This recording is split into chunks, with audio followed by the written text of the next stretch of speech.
সাবেক আইনমন্ত্রী আনিসুল হক ও সাবেক প্রধানমন্ত্রী শেখ হাসিনার উপদেষ্টা সালমান এফ রহমানকে গ্রেপ্তার করা হয়েছে। মঙ্গলবার ১৩ আগস্ট আইন শৃঙ্খলা বাহিনীর সদস্যরা তাদের গ্রেপ্তার করে। প্রিয় নম্বর সেট করে বিকাশে সেন্ড মানি করুন ফ্রি।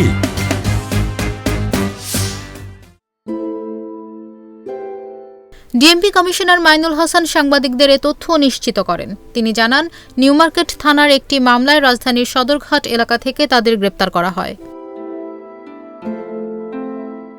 গত জানুয়ারি মাসে জাতীয় নির্বাচনে জয় নিয়ে টানা চতুর্থ মেয়াদে ক্ষমতায় আসেন শেখ হাসিনা। তবে কোটা সংস্কার ঘিরে জুন মাসে শুরু হওয়া ছাত্র বিক্ষোভ জুলাইয়ের শেষ ও আগস্টের শুরুর দিকে ব্যাপক সরকার বিরোধী আন্দোলনে রূপ নেয়। তীব্র গণ আন্দোলনের মুখে গত ৫ আগস্ট প্রধানমন্ত্রীর পদ থেকে পদত্যাগ করে দেশ ছাড়েন শেখ হাসিনা। শেখ হাসিনা সরকারের পতনের পর আওয়ামী লীগের শীর্ষ নেতাদের অনেকেই দেশ ছাড়েন। অনেক মন্ত্রী এমপিও রয়েছেন আত্মগোপনে।